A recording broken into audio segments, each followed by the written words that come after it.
The mining colony of Kepler 442b had never seen anything quite like Tommy Chun.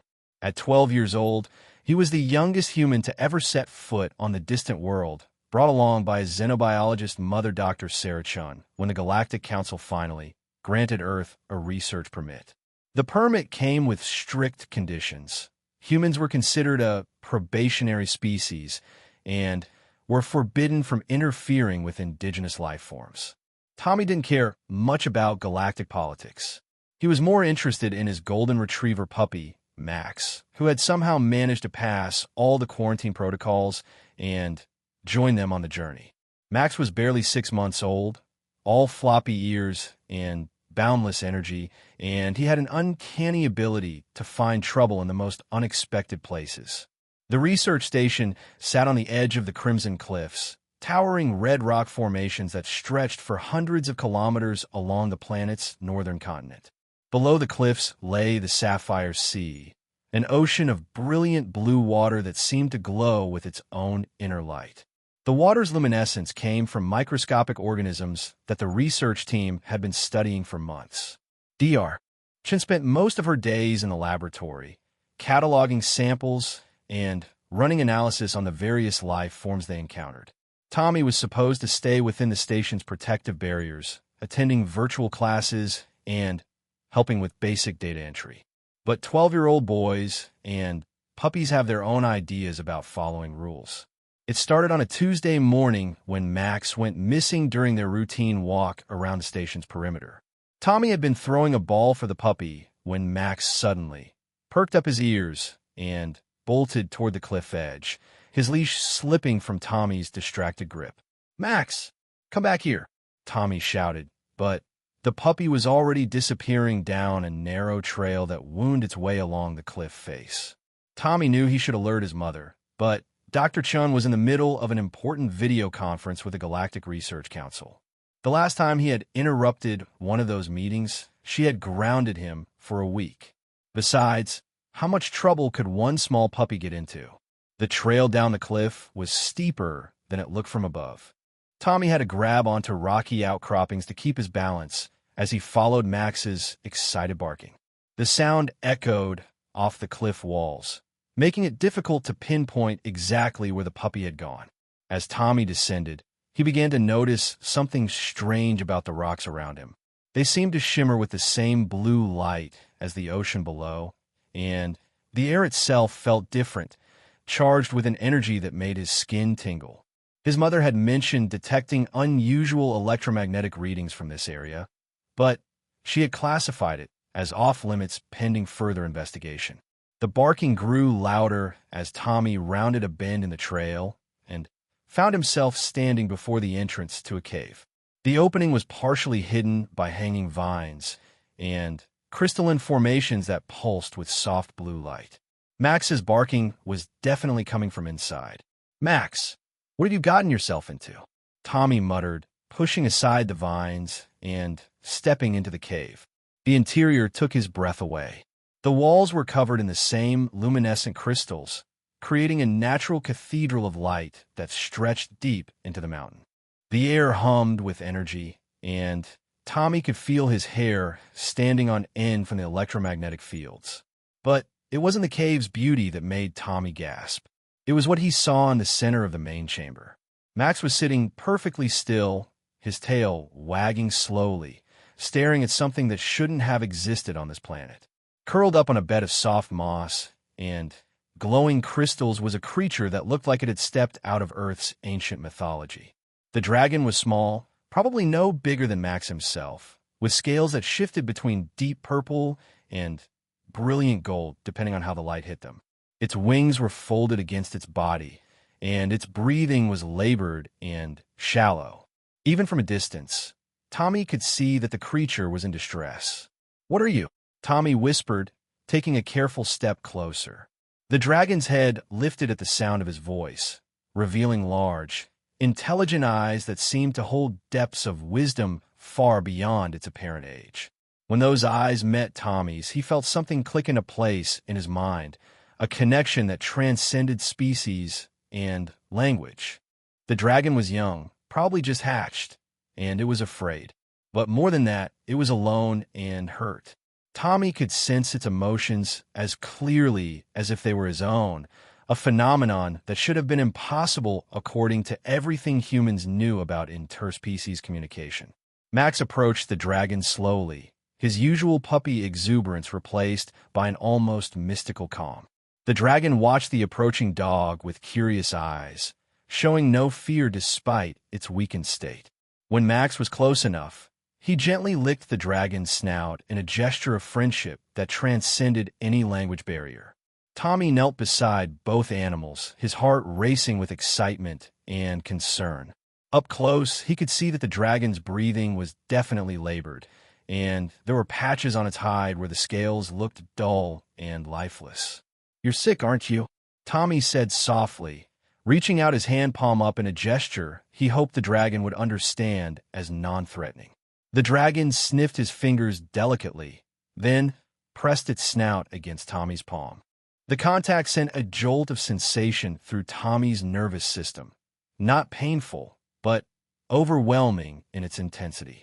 Suddenly, he was seeing flashes of images and emotions that weren't his own. He saw the dragon's egg hidden deep in the cave, protected by complex electromagnetic fields that kept it warm and safe. He felt the loneliness of hatching with no parents to guide or protect. He experienced the growing weakness as the hatchling's body began to reject the planet's atmosphere, a slow poisoning that was sapping its strength day by day. The dragon was dying, and it knew it. "Oh no," Tommy breathed, understanding flooding through him. "You're not from here either, are you? Someone brought your egg here, but they didn't account for the atmospheric differences." The dragon's eyes seemed to confirm his assessment, and Tommy felt a surge of determination that surprised him with its intensity. This creature was alone and afraid, just like he had been when he first arrived on this strange planet. The difference was that Tommy had his mother and Max to help him adjust. The dragon had no one. "Well, you're not alone anymore," Tommy declared, gently stroking the dragon's head. "We're going to figure this out together." Max barked his agreement, settling down beside the dragon as if he had appointed himself as its guardian. The dragon's breathing seemed to calm slightly at their presence, and for a moment, Tommy allowed himself to hope that maybe they had found a creature in time. But even as he tried to project confidence, Tommy's mind was racing with the enormity of what he had discovered. Dragons weren't supposed to exist in their galaxy. The Galactic Council's databases contained no references to any species matching this creature's description. Either this was a completely unknown life form, or it came from somewhere so far away that no one had ever encountered its kind before. More troubling was the question of how the dragon had gotten here. The electromagnetic signatures in the cave suggested advanced technology, possibly a stasis system designed to preserve and protect the egg during a long journey. But if that was true, where were the dragon's parents? Why had they left their offspring alone on an alien world? Tommy's thoughts were interrupted by a change in the dragon's condition. The creature's breathing had become more labored, and the golden highlights in its scales were dimming noticeably. Whatever was wrong with it was getting worse, and Tommy had the sinking feeling that they didn't have much time. Okay, he said, trying to keep the panic out of his voice. "Let me think about this logically." The dragon was having trouble with the planet's atmosphere. That much was clear from the telepathic connection they had shared. But what specifically was causing the problem? Kepler 442b's atmosphere was remarkably similar to Earth's, with only slightly higher oxygen content and trace amounts of noble gases that were harmless to human physiology. Tommy pulled out his tablet and called up the atmospheric analysis data that his mother's team had collected. As he scrolled through the readings, something caught his attention. The electromagnetic field readings in this area were off the charts, far higher than anywhere else they had surveyed. "The electromagnetic fields," Tommy said aloud, causing Max to look up at him with curious eyes. "That's what's keeping you alive, isn't it? Your species needs electromagnetic energy to survive, but the natural fields here aren't strong enough." The dragon's eyes brightened slightly, and Tommy felt a pulse of confirmation through their strange connection. He was on the right track, but knowing the problem and solving it were two different things entirely. Tommy studied the cave's layout more carefully, noting how the crystalline formations seemed to channel and amplify the natural electromagnetic fields in the area. The setup was clearly artificial, designed by intelligence far advanced from anything humans had achieved. But even this sophisticated system wasn't providing enough power to keep the young dragon healthy. The ocean, Tommy said suddenly, remembering the brilliant blue glow of the sapphire sea. The electromagnetic readings are strongest near the water. If we could get you closer to the shore. But even as he spoke the words, Tommy realized the impossibility of what he was suggesting. The dragon was too weak to make the journey down to the sea, and even if it could, there was no guarantee that proximity to the water would provide the boost it needed. More importantly, Tommy wasn't supposed to be in this cave at all, much less discovering unknown alien species and attempting amateur xenobiology. If his mother found out what he was doing, she would probably ship him back to Earth on the next transport. And if the Galactic Council learned about the dragon's existence, they might classify it as a threat to colonial operations and order its removal. The dragon seemed to sense his internal conflict, raising its head to look directly into Tommy's eyes. In that gaze, Tommy saw not just intelligence and fear, but also a kind of resigned acceptance that broke his heart. The creature knew it was dying, and it had already given up hope. "No," Tommy said firmly, surprising himself with the conviction in his voice. "I don't care what the rules say. I'm not going to let you die alone in this cave." Max barked his agreement, and Tommy felt a surge of warmth from the dragon through their telepathic link. Whatever happened next, at least the creature would know that someone cared enough to try. Tommy stood up and began examining the cave more systematically, looking for anything that might give him insight into the dragon's condition or potential solutions. The crystalline formations were definitely artificial, grown or shaped by advanced technology. The electromagnetic fields they generated followed complex patterns that seemed almost musical in their precision. As he explored deeper into the cave, Tommy discovered that the chamber where the dragon lay was not the end of the tunnel system. A narrow passage led further into the mountain, and the electromagnetic readings on his tablet grew stronger as he approached it. "Max, stay with our friend," Tommy called back to the puppy, who had positioned himself protectively beside the weakening dragon. "I'm going to see what's back here." The passage opened into a smaller chamber that took Tommy's breath away. The walls were covered in what could only be described as hieroglyphs, symbols that seemed to shift and change when he wasn't looking directly at them. But more impressive than the alien writing was the device that dominated the center of the room. It was clearly a control panel of some kind, with crystalline surfaces that pulsed with inner light and responded to Tommy's approach by brightening noticeably. When he placed his hand on the central crystal, the entire system came alive with energy, and suddenly his mind was flooded with information. The dragon's egg had indeed been placed here deliberately, part of a desperate evacuation from a dying world. An ancient species fleeing the destruction of their home system had scattered their children across the galaxy, hoping that at least some would survive to continue their lineage.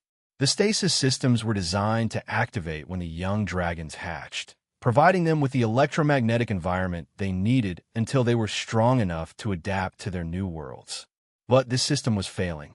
The control crystal had developed a crack that was slowly draining its power reserves, and without immediate repair, the electromagnetic field would collapse entirely within hours.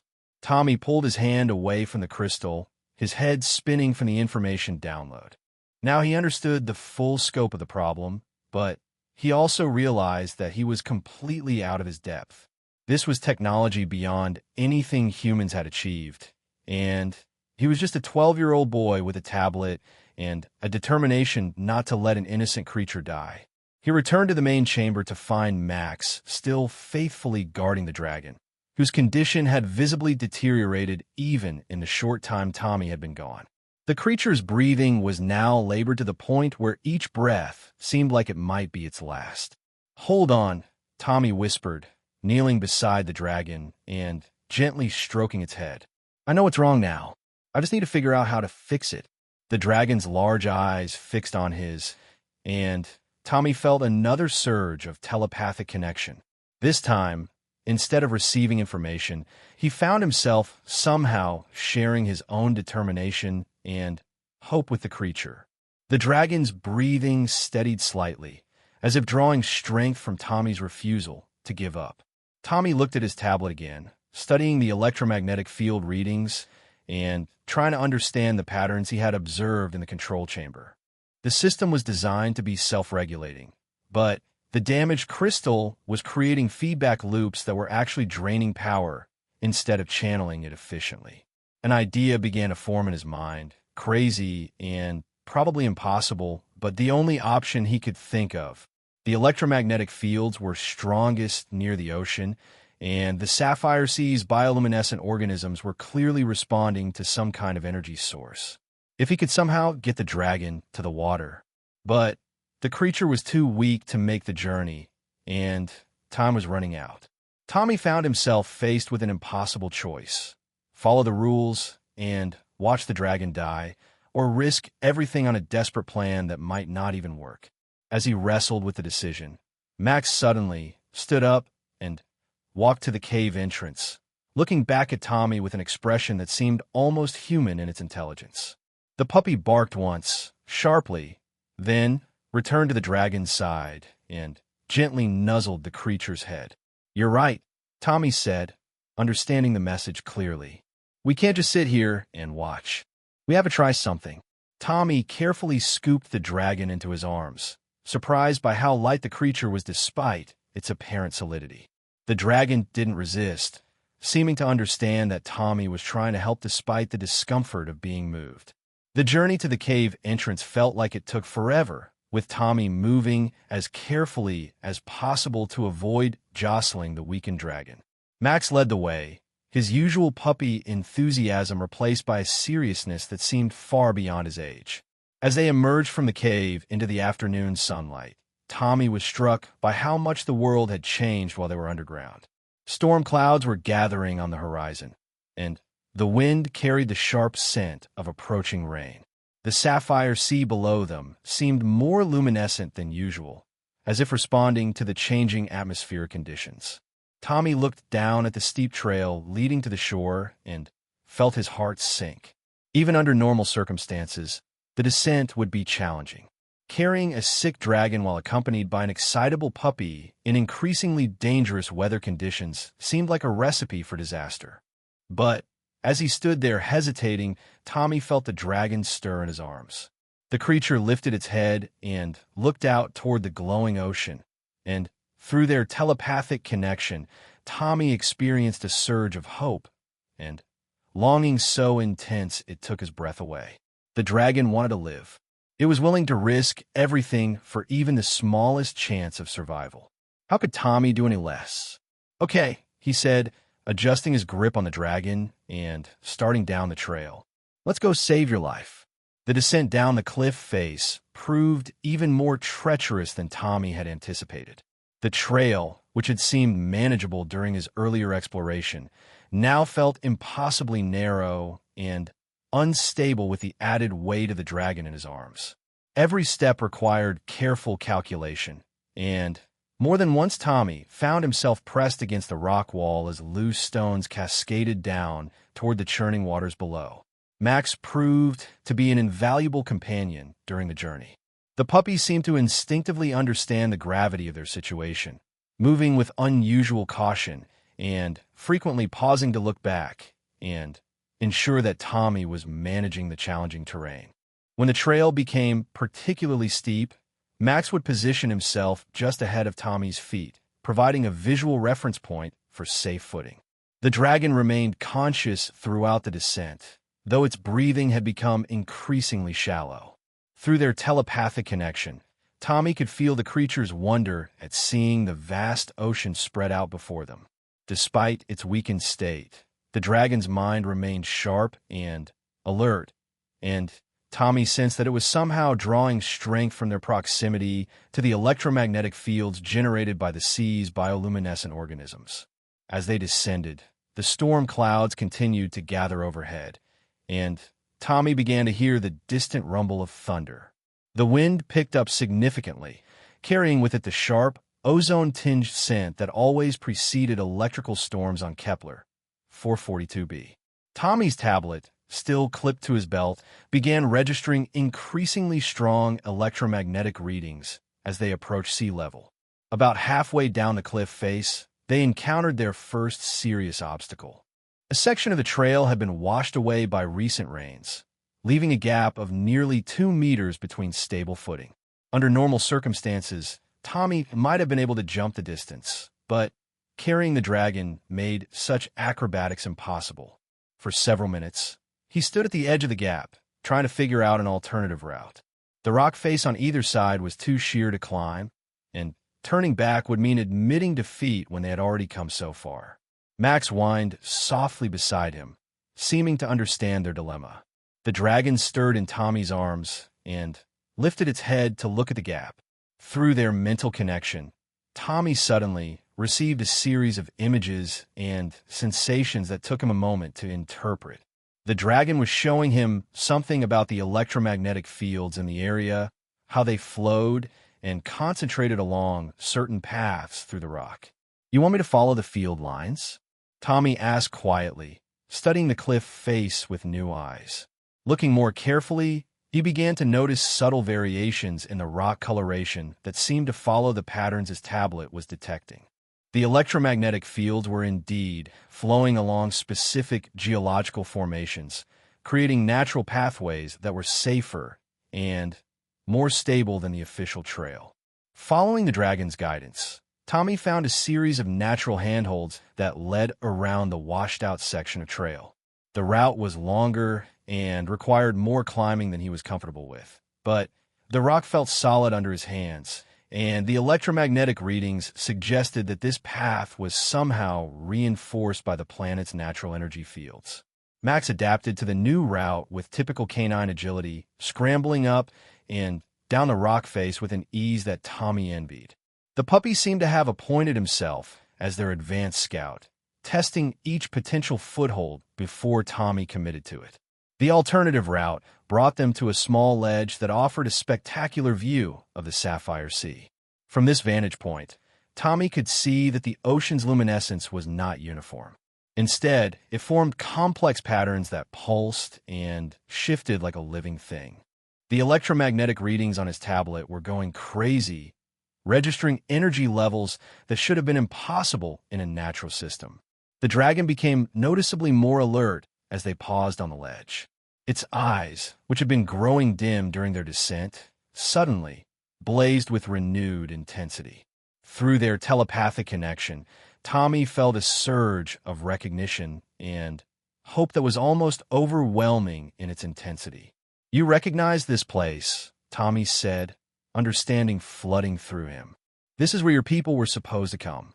The images that flowed through their mental link were clearer now, showing him scenes of magnificent dragon-like creatures soaring above oceans that glowed with the same ethereal light as the sapphire sea below. But there was also sadness in these visions, a sense of loss and abandonment that made Tommy's chest tighten with empathy. "They never made it, did they?" Tommy asked gently. "Your parents, your family. Something happened to them before they could reach you." The dragon's confirmation came not in words, but in a wave of emotion that nearly brought tears to Tommy's eyes. The creature had been waiting all this time for a reunion that would never come, slowly dying in a cave, while hoping that someday its people would return for it.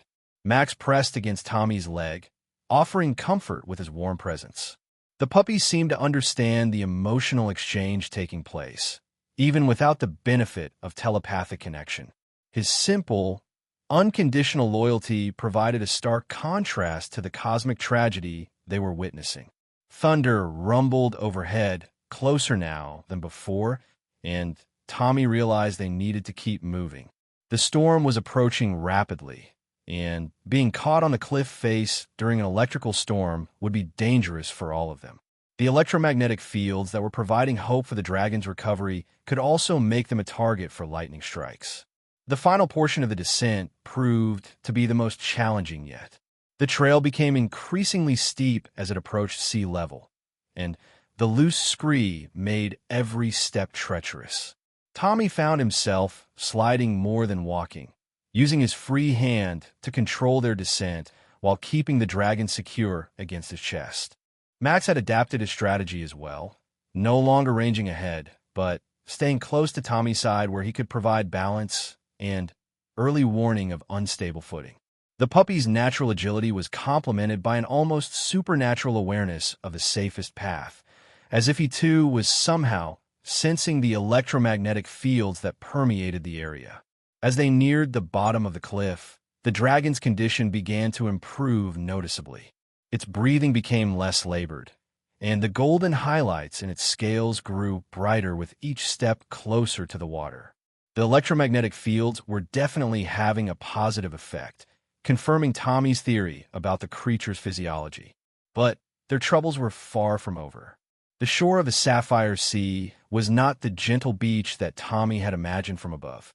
Instead, jagged rocks created a maze of tidal pools and narrow channels where the luminescent water surged and retreated with hypnotic rhythm.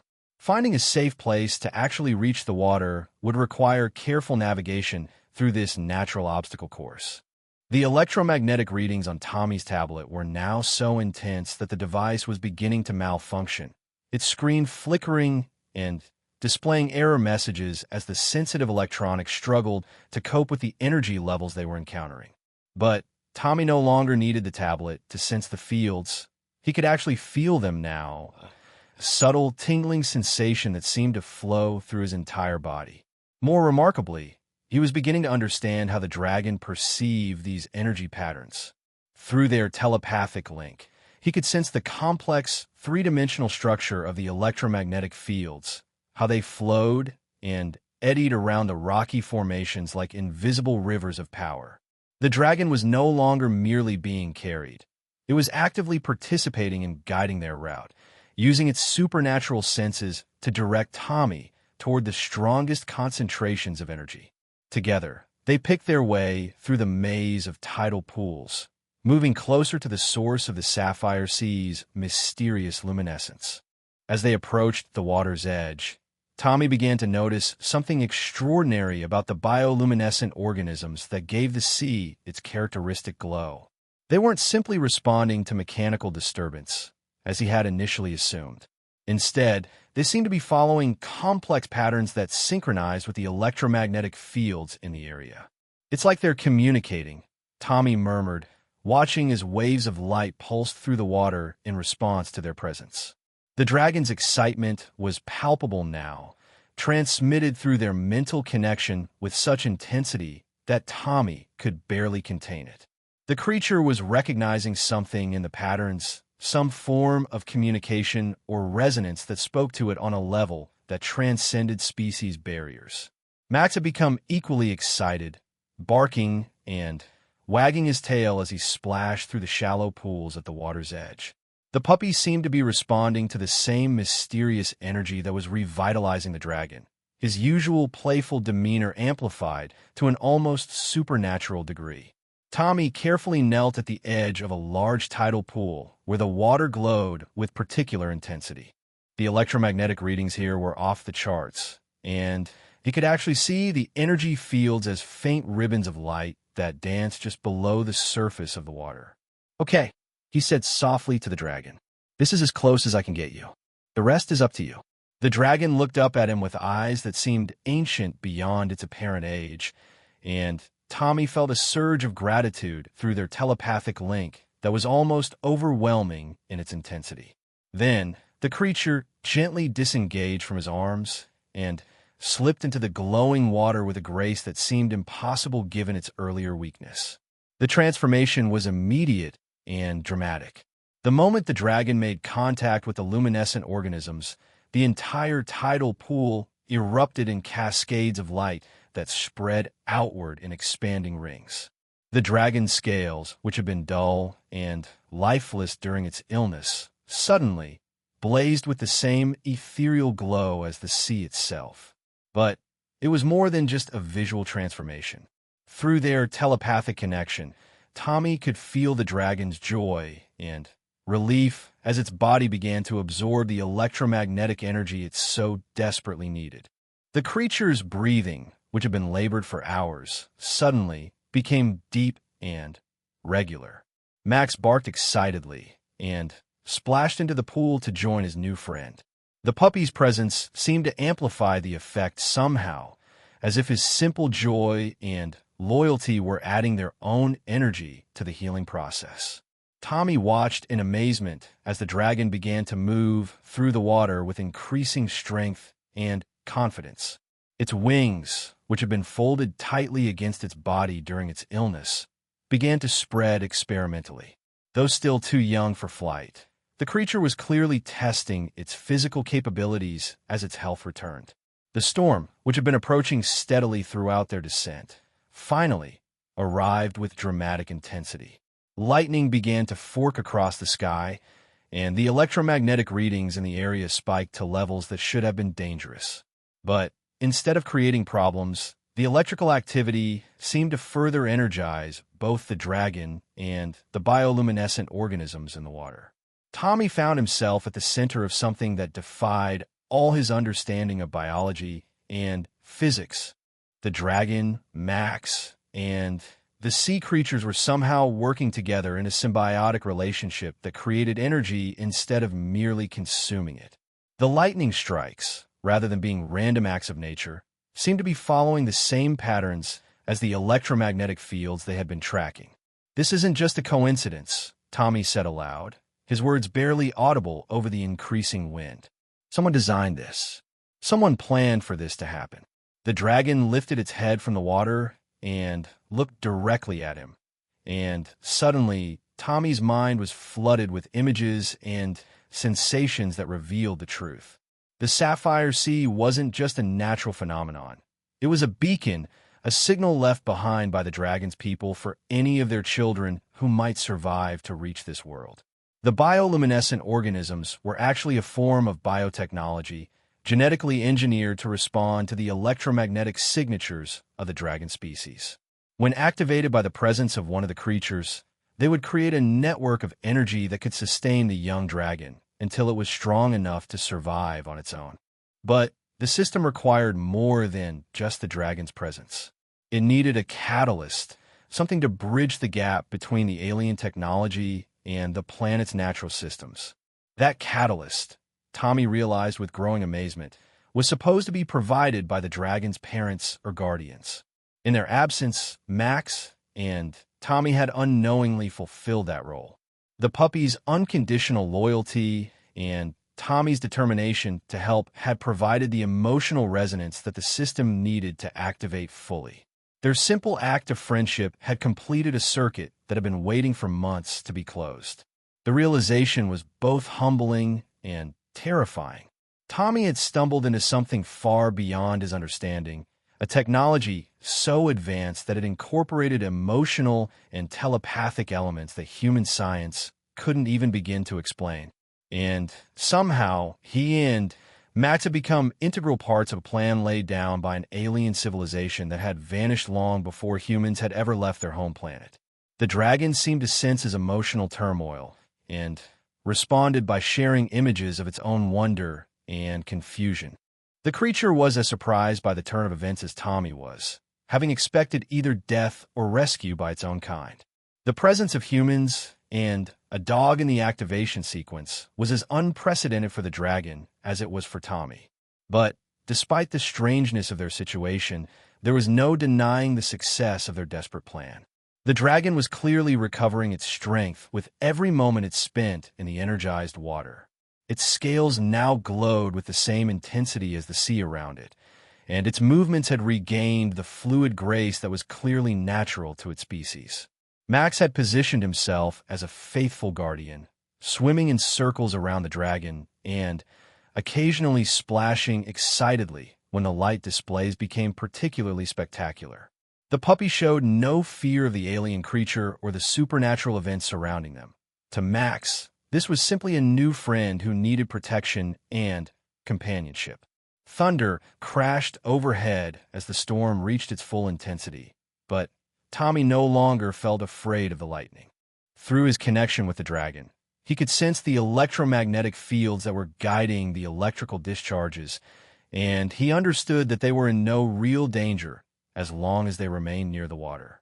The storm was actually part of the healing process, each lightning strike adding energy to the system and strengthening the bond between the dragon and its new environment.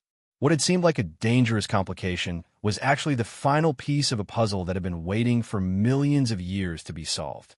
As the rain began to fall in earnest, Tommy realized that they needed to find shelter soon. The dragon was clearly much stronger now, but it was still young and vulnerable, and Tommy himself was beginning to feel the effects of their long journey. Exhaustion, hunger, and the growing realization that he was in serious trouble with his mother. But before he could worry about the consequences of their unauthorized adventure, Tommy needed to make sure that the dragon would be safe in its new environment. The creature was no longer dying, but it was still alone on an alien world with no one to teach it about survival or its own capabilities. The dragon seemed to understand his concern, lifting its head from the water to look at him with those impossibly wise eyes. Through their telepathic connection, Tommy felt the creature's gratitude and affection, but also its growing confidence and sense of purpose. "You're going to be okay, aren't you?" Tommy asked, though he already knew the answer. The dragon's response came not in words or images, but in a feeling of deep peace and contentment that flowed through their mental link. The creature had found its place in this world, and while it might never reunite with its original family, it had gained something equally precious, a connection to beings who cared about its welfare regardless of species or origin. Max barked happily and paddled over to where Tommy was kneeling, shaking water from his fur in a spray that caught the light from the bioluminescent organisms. The puppy's simple joy was infectious, and Tommy found himself smiling despite the enormity of what they had accomplished. As the storm raged around them and the sea blazed with otherworldly light, Tommy realized that this moment would change everything, not just for the dragon, but for humanity's understanding of their place in the galaxy. They had made contact with a species that communicated through thought and emotion, had activated technology that operated on principles beyond current human understanding, and had formed a friendship that transcended the boundaries between worlds. The question now was what would happen when the rest of the universe learned what they had discovered on the shores of the Sapphire Sea. The storm passed as suddenly as it had arrived, leaving behind a world transformed by the night's extraordinary events. As dawn broke over the Sapphire Sea, Tommy found himself sitting on a rocky outcropping, watching Max play with their remarkable new friend in the shallows below. The dragon, now fully recovered and radiating health and vitality, moved through the glowing water with a grace that seemed to defy the laws of physics. During the long night, while taking shelter in a sea cave from the worst of the storm, Tommy had time to process the magnitude of what they had accomplished. Through continued telepathic contact with the dragon, he had learned more about the creature's origins and the tragic circumstances that had brought it to this remote world. The dragon species, known in their own language as the Corvani, had indeed been fleeing the destruction of their home system when they scattered their eggs across the galaxy. They were an ancient race, masters of biotechnology and electromagnetic manipulation, who had spent millennia developing the beacon systems that would ensure their children's survival on alien worlds. But the Corvani had underestimated the scope of the catastrophe that befell their civilization. The stellar collapse that destroyed their home had created gravitational anomalies that disrupted hyperspace travel throughout their region of the galaxy. Most of the evacuation fleets had been lost in transit, leaving their carefully placed eggs orphaned on distant worlds with no hope of rescue. The dragon, who had chosen the name Lumina for herself during their mental conversations, was likely one of the few surviving members of her species. The realization filled Tommy with a complex mixture of sadness for her loss and determination to ensure that her survival was not in vain. As the morning progressed, Tommy's tablet began receiving urgent communication signals from the research station. Dr. Chun had discovered his absence during the early morning checks and was coordinating a search operation. Tommy knew he would face serious consequences for his unauthorized expedition, but he was more concerned about how to explain Lumina's existence without triggering a negative response from the Galactic Council. The solution came from an unexpected source. As Tommy debated his options, Lumina emerged from the water and approached him with something clutched delicately in her small claws. It was a crystalline structure similar to the ones they had seen in her birth cave, but smaller and more intricate. Through their telepathic link, Lumina explained that this was a communication device, one of many that her people had distributed throughout the galaxy as part of their emergency protocols. The crystal contained not only the history of the Corvani civilization, but also detailed information about their biotechnology and their peaceful intentions toward other species. "This will prove that your people weren't a threat," Tommy said, understanding the gift's significance. "The Galactic Council will have to recognize your right to exist here." But Lumina had more in mind than simple diplomatic immunity. Through a series of complex images and emotions, she showed Tommy her vision for the future, not just her own survival, but the establishment of a new home for any other Corvani who might have survived the diaspora. The beacon system in the Sapphire Sea could be modified to broadcast across interstellar distances, calling out to any other orphan dragons who might be struggling to survive on distant worlds. With the help of human technology and Max's unique ability to facilitate the biotechnological systems, they could create a refuge that would preserve the Corvani legacy for future generations. The plan was ambitious beyond anything Tommy had imagined, but it also offered something invaluable to humanity. The Corvani biotechnology, with its ability to manipulate electromagnetic fields and create sustainable energy systems, could revolutionize human understanding of both science and ecology. As if summoned by Tommy's thoughts, the sound of aircraft engines echoed across the water. A search and rescue shuttle was approaching from the direction of the research station, and Tommy knew his time for private contemplation was coming to an end. Max barked excitedly and ran toward the approaching aircraft, his tail wagging with typical canine enthusiasm for new arrivals. Lumina, however, seemed nervous about the approaching humans, her scales shifting to deeper, more subdued colors. "Don't worry," Tommy said, gently stroking the dragon's head. "My mother is a good person. She'll understand once she sees what you really are." Through their telepathic connection, Tommy shared his memories of Dr. Chun, her dedication to scientific discovery, her compassion for all forms of life, and her frustration with the bureaucratic restrictions that often hindered genuine research. Lumina's anxiety eased somewhat as she experienced these secondhand impressions of the woman who had raised Tommy to value knowledge and empathy above political convenience. The shuttle touched down on a relatively flat section of the rocky shore, and Dr. Chun emerged with a search team that included 2 other researchers and a medical technician. Tommy could see the relief on his mother's face when she spotted him, quickly followed by concern as she took in his disheveled appearance and the strange glow emanating from the water behind him. "Tommy," Dr. Chun called, hurrying across the uneven terrain with the practiced agility of someone who had spent months navigating alien landscapes. "Are you hurt? What happened? We've been searching all night." "I'm okay, Mom," Tommy replied, standing up to meet her. "But I need to show you something incredible. Something that's going to change everything we thought we knew about this planet." Dr. Chin's expression shifted from maternal concern to scientific curiosity as she noticed the unusual electromagnetic readings on her portable scanner. The device was registering energy levels that should have been impossible in a natural system, and the patterns were unlike anything in their existing databases. "Tommy, what did you find?" she asked, her voice taking on the careful tone she used when dealing with potentially significant discoveries. Instead of answering directly, Tommy gestured toward the water where Lumina was wading nervously among the glowing tidal pools. The dragon had partially submerged herself, hoping perhaps that her unusual nature would be less obvious to the approaching humans.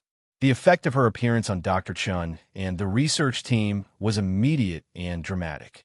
The portable scanners began producing readings that defied conventional understanding, and the visual confirmation of an obviously intelligent alien species sent ripples of excitement and concern through the group. "That's impossible," whispered Dr. Martinez, the team's xenobiologist. "There are no references to any species matching that description in any of the galactic databases." Dr. Chun, however, was already moving into full scientific analysis mode. She approached the water's edge slowly, her scanner extended to gather as much data as possible while maintaining a respectful distance from the obviously nervous creature. "Tommy," she said quietly, "how long have you been in contact with this individual? Have you been able to establish any form of communication?" "Her name is Lumina," Tommy replied, surprising his mother with the casual familiarity of his response. "She's been alone here for months, slowly dying because her life support system was failing. We managed to activate the beacon system that her people left for her, but she's the only one of her kind that we know about." As if responding to the mention of her name, Lumina raised her head above the water and looked directly at Dr. Chun. The eye contact triggered an immediate response from the research team's equipment, as electromagnetic fields fluctuated in patterns that suggested intentional communication. Dr. Chen's scientific training warred with maternal concern as she processed the implications of what Tommy was telling her. "Tommy, do you realize what you've done? First contact with an unknown species is supposed to be handled by trained diplomatic teams, not 12-year-old boys." "I know," Tommy said, reaching into his pocket to retrieve the crystalline device that Lumina had given him. "But look at this." She gave it to me as proof that her people are peaceful. It contains their entire history and technology base. The crystal began to glow softly as soon as Tommy removed it from his pocket, responding to the proximity of Lumina and the electromagnetic fields generated by the beacon system. Dr. Chen's scanner immediately registered energy patterns that were clearly artificial and far beyond current human technological capabilities. "My God," Dr. Chun breathed, staring at the readings on her device. "This is technology that operates on principles we haven't even theorized about yet." But before anyone could examine the crystal more closely, the sound of additional aircraft engines announced the arrival of less welcome visitors. A fleet of Galactic Council enforcement ships was approaching from orbit, their distinctive energy signatures visible on long-range scanners. "They know," Dr. Chun said grimly, recognizing the implications immediately. "Someone detected the energy signatures from last night's activation. They're sending an investigation team." The lead enforcement ship landed with military precision on a clear area several hundred meters from the research team's position. Armed security personnel emerged first, followed by officials wearing the formal robes that marked them as representatives of the Galactic Council's colonial authority. Tommy felt a surge of fear and anger through his telepathic link with Lumina as the dragon sensed the approaching threat. The Corvani had obviously encountered bureaucratic interference before, and the memories that flowed through their connection suggested that such encounters rarely ended well for lone survivors of extinct civilizations. Max, responding to the emotional tension that suddenly filled the air, positioned himself protectively between the approaching officials and the water where Lumina waited. The puppy's hackles were raised, and he was emitting a low growl that seemed strangely authoritative for such a small animal. The lead council representative, a tall individual of a species Tommy didn't recognize, approached their group with the measured pace of someone accustomed to being obeyed without question. His scanner was already active, gathering data about the electromagnetic anomalies and the obviously non-human intelligence in the water. "Dr. Chun," the official said in a voice that managed to convey both authority and subtle threat, "I am Coordinator Vex of the Galactic Colonial Authority. We have detected significant electromagnetic disturbances originating from this location, along with what appear to be signs of unsanctioned contact with indigenous life forms." "With respect, Coordinator," Dr. Chen replied, her own voice taking on the formal tone she reserved for dealings with bureaucrats. Our research permits specifically allow for the study of local electromagnetic phenomena. We have not violated any colonial regulations. Coordinator Vex gestured toward the water where Lumina's distinctive silhouette was clearly visible. That creature is not listed in any of our planetary surveys.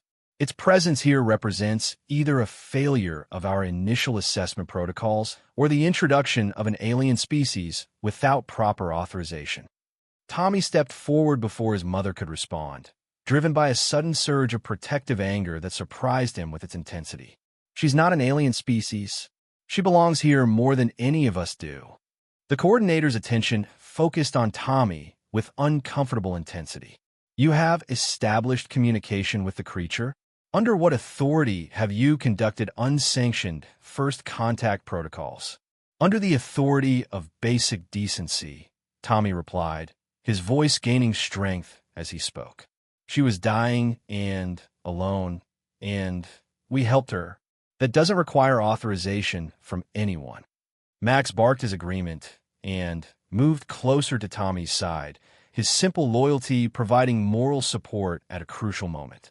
Lumina, meanwhile, had begun to emerge more fully from the water, her scales blazing with bioluminescent patterns that created an aura of otherworldly beauty around her small form. Coordinator Vex raised his scanner toward the dragon, but before he could complete his readings, the device began to malfunction in the presence of the electromagnetic field surrounding her. Similar problems were affecting all of the Council team's equipment, as the alien technology proved incompatible with their standardized systems. Coordinator, Dr. Chen said, recognizing an opportunity to seize control of the situation, I believe we may be dealing with technology that is far beyond the scope of standard colonial protocols. This situation requires scientific analysis, not bureaucratic categorization. Lumina seemed to understand that this was a critical moment for her future safety. Through her telepathic link with Tommy, she communicated her willingness to share the crystalline device with the Council representatives, despite her natural fear of bureaucratic interference. Tommy held up the crystal, which immediately began glowing brighter in response to Lumina's proximity and emotional state. She wants to share her people's history with you. This contains proof that the Corvani were a peaceful civilization that posed no threat to anyone. The crystal's glow intensified until it was visible even in the bright morning sunlight. And suddenly, everyone present found their minds flooded with images and sensations that told the story of the Corvani diaspora. The experience was overwhelming, but unmistakably authentic. No human technology could have fabricated the complex emotional resonances that accompanied the historical data. Coordinator Vex staggered slightly under the impact of the telepathic communication, his formal composure cracking as he experienced firsthand the tragedy and hope that had driven an entire civilization to scatter their children across the galaxy in a desperate bid for survival. Impossible, he whispered, staring at the crystal with new understanding. This level of telepathic interface, we have no records of any species capable of such communication. Because they're all dead, Tommy said quietly, his own emotions amplified by the telepathic sharing. Except for Lumina and maybe a few others who are still waiting on distant planets for someone to care enough to help them. The Council enforcement team found themselves facing a situation that didn't fit any of their standard protocols. They had arrived expecting to deal with a simple case of colonial violations, but instead they had encountered technology and intelligence that challenged their fundamental understanding of what was possible in their galaxy. Dr. Chun recognized the opening and pressed their advantage. Coordinator, I formally request that this situation be reclassified as a scientific discovery of galactic significance rather than a colonial violation. The Corvani biotechnology could revolutionize our understanding of sustainable energy systems. Lumina added her own voice to the discussion, not through words, but through a complex pattern of electromagnetic pulses that translated into a formal diplomatic greeting in 17 different galactic languages simultaneously. The demonstration of her linguistic capabilities and peaceful intentions was impossible to ignore or dismiss. Coordinator Vex found himself in the unusual position of having to completely revise his understanding of the situation in real time. The protocols that had seemed so clear when he received the assignment were proving inadequate for dealing with a species that communicated through empathy and operated technology that treated consciousness as a fundamental force of nature. Max, apparently deciding that the tension had diminished sufficiently, wandered over to investigate the council officials with typical canine curiosity. His friendly approach and wagging tail provided a counterpoint to the serious diplomatic negotiations taking place, reminding everyone present that sometimes the simplest gestures of friendship could transcend the most complex political barriers. Dr. Chen, Coordinator Vex said finally, his voice carrying a grudging respect that hadn't been present earlier. I believe this situation requires consultation with the Council's Science Directorate rather than the Colonial Authority. The implications of this discovery extend far beyond our normal jurisdiction. Tommy felt a surge of relief and hope through his connection with Lumina as the dragon sensed the shift in the official's attitude. The bureaucratic threat was diminishing, replaced by the possibility of genuine scientific cooperation and understanding. There's something else, Tommy said, encouraged by the change in atmosphere. Lumina thinks there might be other survivors scattered across the galaxy. With the right technology, we might be able to help them the same way we helped her.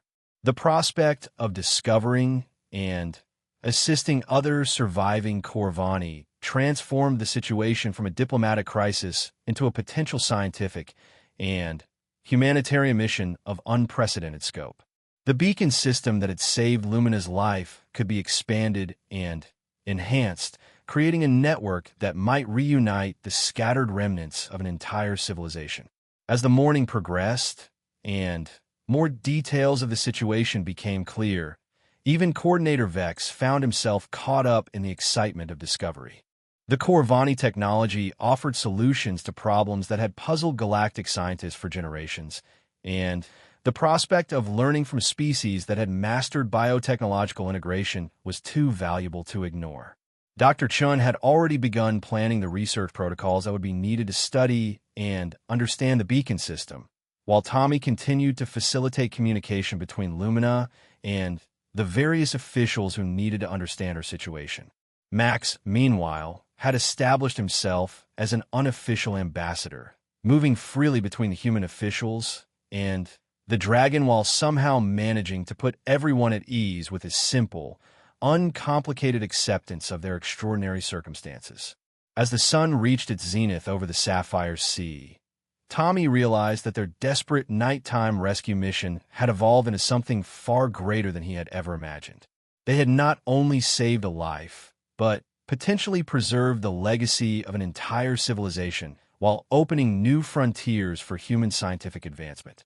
The dragon that he and Max had risked everything to save was no longer just a scared, sick creature hiding in a cave.